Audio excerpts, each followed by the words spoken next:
Hello dear students. आज फिर एक बार हम आपके सामने हाजिर हैं अपनी एक नई वीडियो के साथ। वीडियो स्टार्ट करने से पहले वीडियो को अंत तक देखने की एक छोटी सी गुजारिश। वीडियो अगर आपको पसंद आए तो इसे लाइक करें, इसमें कमेंट करें और इसे अपने ज़्यादा से ज़्यादा दोस्तों के साथ शेयर करें। आइए हम अपनी इस वीडियो को स्टार्ट करते हैं। आज की हमारी इस वीडियो का टाइटल है diagnosis of pregnancy on the basis of sign and symptoms. Sign and symptoms के आधार पर प्रेगनेंसी के डायग्नोसिस। तो डायग्नोसिस ऑफ प्रेगनेंसी को समझने के लिए सबसे पहले हमें साइन एंड सिम्टम्स समझने होंगे। तो साइन एंड सिम्टम्स को हम 3 भागों में बांट सकते हैं। सबसे पहला प्रिजम्पटिव साइन, फिर प्रोबेबल साइन, फिर पॉजिटिव साइन।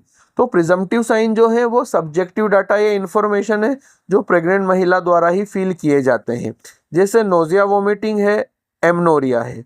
प्रोबेबल साइन जो है वो ऑब्जेक्टिव डाटा है या ऑब्जेक्टिव इन्फॉर्मेशन है जो किसी डॉक्टर या एग्जामिनर द्वारा फिजिकल एग्जामिनेशन या क्लिनिकल मेथड के माध्यम से फील किए जाते हैं, जैसे enlargement of uterus, softening of cervix. तीसरा पॉजिटिव साइन है, यह निश्चित लक्षण होते हैं जो केवल गर्भावस्था में ही पाए जाते हैं और प्रेगनेंसी की पुष्टि करते हैं। इसी कारण से इन्हें कन्फर्मेटिव साइन बोल रहे हैं, जैसे foetal movement, foetal heart sound. यह केवल प्रेगनेंसी में ही पाए जाएंगे, ये अन्य किसी की पुष्टि नहीं करेंगे, इसलिए इन्हें क्या बोला जा रहा है, कन्फर्मेटिव साइन, या इन्हें पॉजिटिव साइन भी बोला जा रहा है। तो आइए टॉपिक को थोड़ा हम और डिटेल से देखते हैं।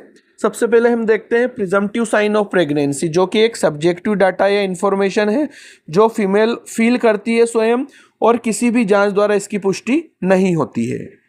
इसके मुख्य सिम्टम जो है, सबसे पहला है मिस्ड पीरियड, जिसे एमनोरिया बोला जा रहा है, जो प्रेगनेंसी का एक कॉमन साइन है। प्रेगनेंसी के अतिरिक्त ये हार्मोनल चेंजेस के कारण, स्ट्रेस और मेंटल प्रेशर के कारण, वेट चेंजेस के कारण, किन्हीं बीमारियों के कारण या एक्सेसिव एक्सरसाइज के कारण भी हो सकता है। फिर दूसरा है नोजिया, वॉमिटिंग या मॉर्निंग सिकनेस, जो अर्ली स्टेज ऑफ प्रेगनेंसी में एचसीजी हार्मोन की मात्रा बढ़ने के कारण होता है। अन्य संभावित कारणों में food smell sensitivity, fatigue, weakness और विटामिन B6 डेफिशिएंसी हो सकती है। फिर तीसरा साइन है frequency of micturition, bar bar urine का आना। तो जैसे जैसे यूट्रस की साइज बढ़ती है, ये बढ़ी हुई साइज क्या करती है, ब्लैडर पर प्रेशर डाल रही है, तो इस प्रेशर के कारण प्रेगनेंसी में यह साइन मोस्ट कॉमन है। इसके अतिरिक्त ब्लड वॉल्यूम का बढ़ना, hormonal changes, drinking more water और यूरिनरी ट्रैक्ट इन्फेक्शन भी इसका कारण हो सकता है। अन्य जो अगला साइन है वह है फैटिग एंड टायर्डनेस, जो शरीर में ऊर्जा की अधिक आवश्यकता को दर्शा रहा है। ठीक है, इसे अनयूजुअल टायर्डनेस भी बोल रहे हैं। तो अन्य जो पॉसिबल कॉजेज या संभावित कारण है वो उसमें आयरन डेफिशिएंसी हो सकती है, लैक ऑफ स्लीप हो सकती है, न्यूट्रिशनल रिक्वायरमेंट बढ़ी हुई हो सकती है। इसके अतिरिक्त स्ट्रेस और रूटीन चेंजेस भी फैटिग एंड टायर्डनेस का कारण हो सकते हैं। इसे हम अनयूजुअल टायर्डनेस भी बोल रहे हैं, जो शरीर में ऊर्जा की अधिक आवश्यकता को दर्शा रहा है। फिर अगला साइन है irritability and mood changes. Pregnancy के अतिरिक्त ये हार्मोनल चेंजेस चिंता, तनाव, नींद की कमी, शारीरिक असुविधा और थकान के कारण भी हो सकता है। फिर अगला है चेंज इन एपेटाइट और फूड क्रेविंग। प्रेगनेंसी के अतिरिक्त ये हार्मोनल चेंजेस के कारण, शरीर में पोषण संबंधित आवश्यकता के कारण और भावनात्मक स्थिति या गंध के प्रति संवेदनशीलता के कारण भी हो सकता है। फिर है गंध के प्रति संवेदनशीलता या एवर्जन टू स्मेल, जो मुख्यतः हार्मोनल चेंजेस के कारण या किन्हीं स्मेल के प्रति सेंसिटिविटी के कारण भी हो सकता है। अगला साइन है कभी किसी चीज़ से घृणा होना या उसकी तीव्र इच्छा होना, एवर्जन और क्रेविंग।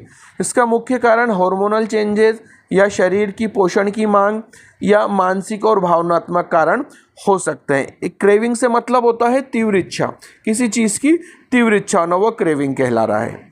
फिर उसके बाद है माइल्ड क्रैम्प्स और पुलिंग सेंसेशन। लोअर एब्डोमेन में हल्का दर्द या खिंचाव सा महसूस हो सकता है। इसके कुछ मुख्य संभावित कारण क्या हो सकते हैं, प्रीमेंस्ट्रुअल सिम्टम्स, गैस ब्लोटिंग हो गई, कॉन्स्टिपेशन हो गया, ओव्यूलेशन पेन हो गया, यूटीआई हो सकता है और ओवर एक्सर्शन या ज़रूरत से ज़्यादा हेवी वर्क हो सकता है। फिर अगला साइन है हेडेक एंड डिजीनेस, सिर दर्द या चक्कर आना। इसके संभावित कारण क्या हो सकते हैं, प्रेगनेंसी के अतिरिक्त डिहाइड्रेशन हो गया, लो बीपी हो गया, स्ट्रेस हो गया, लैक ऑफ स्लीप हो गया या माइग्रेन भी हो सकता है। फिर इसके बाद है क्विकनिंग, इंपॉर्टेंट है, ध्यान रखना।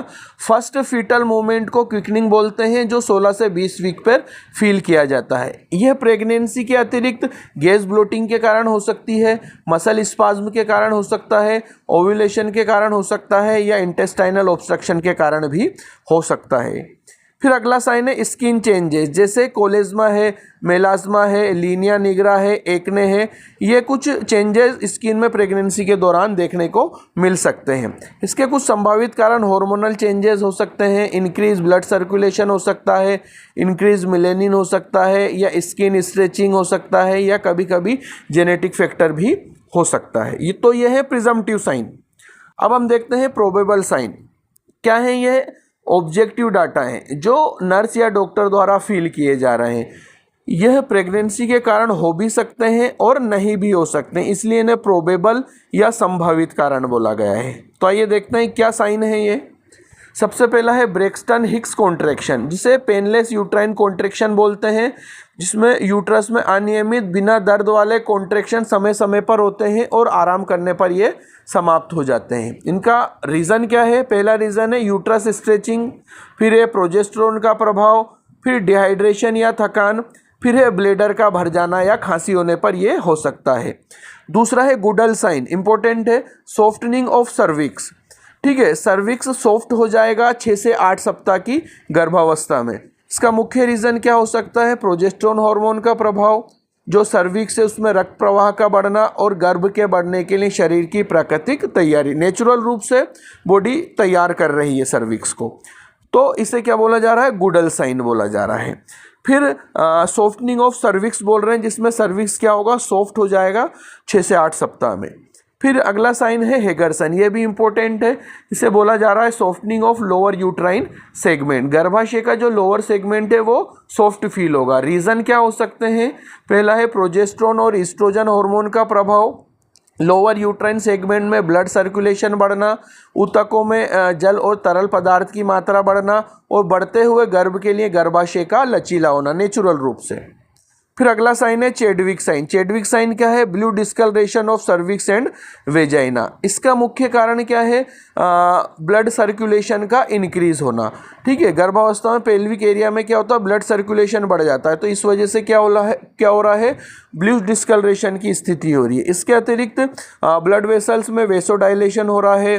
ठीक है, सर्विक्स और वेजाइना में क्या हो रहा है? वीनस कंजेशन की स्थिति आ रही है, तो इस वजह से क्या हो रहा है? सर्विक्स और जो वेजाइना है वह ब्लू कलर के दिखाई दे रहे हैं या उनमें ब्लू डिस्कलरेशन हो रहा है।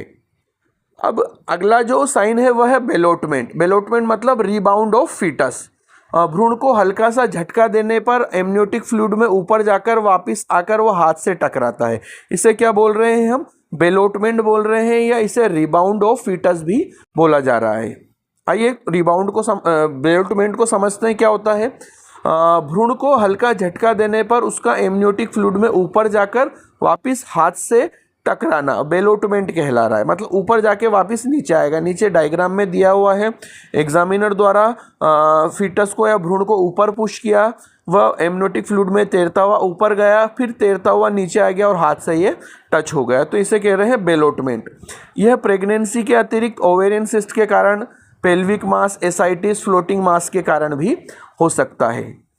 फिर अगला हम देखते हैं यूट्राइन एनलार्जमेंट, गर्भाशय का आकार बढ़ना, जो गर्भावस्था की अवधि के अनुसार महसूस किया जा सकता है। यह प्रेगनेंसी के अतिरिक्त फाइब्रॉइड और ओवेरियन सिस्ट के कारण भी हो सकता है। फिर अगला है एब्डोमिनल पिगमेंटेशन, जो गर्भावस्था में लीनिया निग्रा, निप्पल में एरियोला और चेहरे के रंग का गहरा होना, यह प्रेगनेंसी के कारण है, और हार्मोनल चेंजेस और ओरल कॉन्ट्रासेप्टिव पिल के कारण भी हो सकता है। फिर अगला जो मेन इंपॉर्टेंट कन्फर्मेटिव साइन है वह है पॉजिटिव साइन, या इसे कन्फर्मेटिव साइन भी बोल रहे हैं। कन्फर्मेटिव साइन क्यों बोला जा रहा है इसे? क्योंकि ये केवल प्रेगनेंसी या फीटस की प्रेजेंस को ही रिप्रेजेंट करेगा। तो इसमें मुख्य साइन क्या क्या हैं? सबसे पहला है फीटल हार्ट साउंड, जो 10 से 12 वीक की अवधि में डॉपलर द्वारा सुना जा सकता है। फिर है फीटल मूवमेंट, जो 16 से 20 वीक के दौरान महसूस किया जा सकता है, जैसे किक होना, रोल्स होना। फिर तीसरा है अल्ट्रासाउंड एविडेंस। सोनोग्राफी में प्रेगनेंसी और फीटस को कंफर्म कर सकते हैं हम, उसकी हार्ट बीट और ग्रोथ को देख सकते हैं। तो यह कुछ साइन एंड सिम्टम्स थे जो प्रेगनेंसी डायग्नोसिस में हेल्प करते हैं। आशा करता हूं कि आपको मेरी यह वीडियो पसंद आई होगी। वीडियो को आगे शेयर करते रहें, चैनल को सब्सक्राइब करें और बेल आइकन को प्रेस करें, जिससे आगे आने वाली इस तरह की वीडियो आपको मिलती रहे। Thank you.